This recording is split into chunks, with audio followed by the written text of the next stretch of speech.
Hello ဒီနေ့ကတော့ဟင်းတစ်ခွက်ရှိုံနဲ့တအိမ်သားလုံးသမင်းမြိန်သွားစီမဲ့ဝက်သားအာလူပြီးတော့စူပုတ်ရွက်အဲ့၃မျိုးကိုပေါင်းပြီးတော့ချက်ပြပေးသွားပါမယ်။ညီမဟင်းချက်နည်းတွေနဲ့မုံလုံးနည်းတွေသိချင်နေဆိုရင်တော့ channel ကို like and subscribe လုပ်ခဲ့ဖို့မမေ့နဲ့နော်။ပထမဦးဆုံးဝက်သားကိုရေစင်အောင်ဆေးမယ်ပေါ့နော်။ဒုတိယအနေနဲ့ဝက်သားကိုဟင်းချုံမုတ်ရယ်စားရယ်ပြီးတော့စနွေးမုတ်ရယ်ပြီးတော့နောက်ဆုံးအနေနဲ့အယောင်တင်မုတ်အဲ့ဒီရဲ့၄မျိုးကိုပေါင်းပြီးတော့တေချာနှက်ဆက်အောင်နေရပါမယ်ဒါမှအရသာတွေစိတ်ဝင်ပြီးတော့ပို့ပြီးတော့စားလို့ကောင်းမှာဖြစ်ပါတယ်အရသာတွေဒီစိတ်ဝင်သွားအောင်ပေါ့နော်တေချာလေးနေရပါမယ်နော်စိတ်ရှည်ပါတိခံပါဒါမှစားကောင်းမှာပါအသားတွေကိုနှက်ထားတဲ့အတော်တွင်းမှာအာလူ၃လုံးလောက်ကိုခွာလိုက်ပါမယ်။အာလူခွာရင်းနဲ့ကိုပြန်ကြည့်လိုက်တော့တော်တော်လေးကိုလှတဲ့ထဲမှာပါပါတယ်။ဒါမျိုးအစဉ်က Miss Universe ကိုဘိုင်နေနဲ့လွတ်ရမယ်အစဉ်ပါ။အခုလိုမျိုးခွာပြီးတော့ပြီဆိုရင်တော့အာလူကိုအတုံးလေးအခုလိုမျိုးပဲတုံးလိုက်ပါမယ်ရှင်။ပြီးတော့ကျတူနီအဖြူပြီးတော့ငရုတ်သီးစိမ်းတွေကိုတစ်ခါတည်းကြိတ်ပါမယ်ရှင်။ခုနကကြိတ်ထားတဲ့ဝက်သားရယ်ပြီးတော့အာလူရယ်ပြီးတော့ခုနငရုတ်သီးကျက်သွန်နီကျက်သွန်ဖြူကြိတ်ထားတဲ့ဟာလေးတွေကိုတစ်ခါတည်းထည့်ပြီးတော့နယ်ပါမယ်ရှင်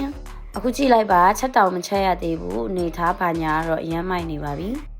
တေချာလေးနှက်ဆက်အောင်တော့နေရပါမယ်အဲ့ဒါမှအရသာလေးပို့ဝင်ပြီးတော့စားလို့ကောင်းမှာဖြစ်ပါတယ်ရှင်ကပြီးရင်တော့ဥပူလာပြီဆိုရင်တော့အိုးထဲကိုခုနကဝက်သားလေးတွေထည့်လိုက်မယ်ပြီးရင်နောက်တစ်ခုကကိုလိုတလောက်စီလေးထည့်လိုက်ပါမယ်ရှင်စီထည့်ပြီးတော့ဝက်သားကိုရေတွေမြုပ်တဲ့အထိပေါ့နော်ထည့်ပြီးတော့နူးအိနေအောင်စပြီးတော့ချက်ပါတော့မယ်ရှင်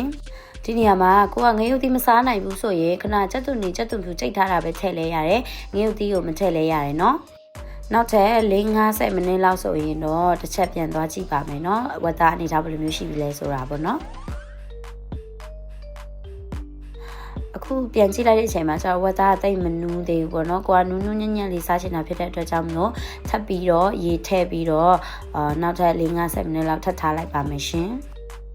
ဒါကတော့ဝက်သားတည်နေတဲ့အချိန်မှာစူပုတ်ရွက်ရွေးနေတဲ့ဇဝင်ခက်လေးတစ်ဖြက်ရိုက်ဖြစ်ပါတယ်ပြီးတော့လာမေးကြလို့ပေါ့နော်မင်းသမီးချေကိုဘယ်လိုယူလဲဆိုရင်မင်းသမီးချေကိုဇဝင်ခန်းတစ်ဖြက်ကို3500တော့ယူပါရရှင်စူပုတ်ရွက်ဆိုရင်အရန်ကြိုက်တယ်သိလားထမင်းမစားလဲရတယ်စူပုတ်ရွက်နဲ့ခိုရှင်းရင်ရတယ်ပေါ့နော်ကဲစတာပါရှင်စတာပါကဲစူပုတ်ရွက်တွေရွေးပြီးတော့ပြီဆိုရင်တော့ရေကောင်းလေးဆေးထားပါမယ်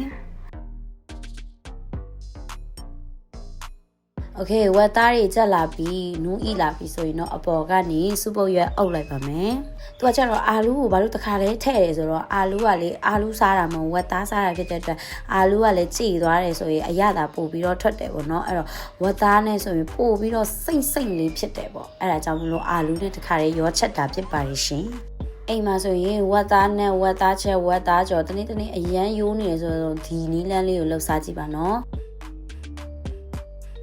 ညီမကတော့အချောက်မစားတဲ့အတွက်ကြောင့်မလို့ရေလေးနည်းနည်းလေးထည့်ပြီးတော့အစိုတိုက်လေးစားလိုက်ပါတယ်။ကိုယ့်ကိုအဆင်ပြေသလိုအိမ်မှာလှုပ်စားလို့ရတယ်ပေါ့နော်။စားရင်ချုံမဘာညာမြည်ပြီးတော့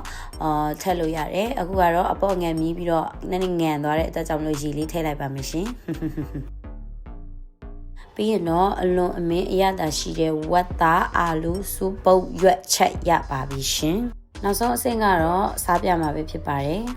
ပူဆက်ဆက်ကလေးနဲ့စားလို့တော်ကောင်းနေသေးလားအဲ့လိုဆိုင်နဲ့သပင်မှာစားမိသွားပါတယ်သူကကြတော့ဝက်သားနဲ့အာလူဆိုတော့ဝက်သားကကြတော့အီလေးအာလူကကြတော့စိတ်လေးဒီဟင်းလောက် perfect ဖြစ်တာဒီဟင်းပဲရှိရနော်ဒါကြောင့်ဒီဟင်းကိုအိမ်မှာလှုပ်စားကြည့်ပါနော်ကိုအိမ်ကလူတွေမကြိုက်ဘူးဆိုရင်တော့ကိုချက်တာမကောင်းလို့ပါသုံးကြည့်ချစ်ပေးတဲ့အတွက်အားလုံးကျေးဇူးတင်ပါတယ် like and subscribe လုပ်ခဲ့ပေးကြပါအောင်ရှင်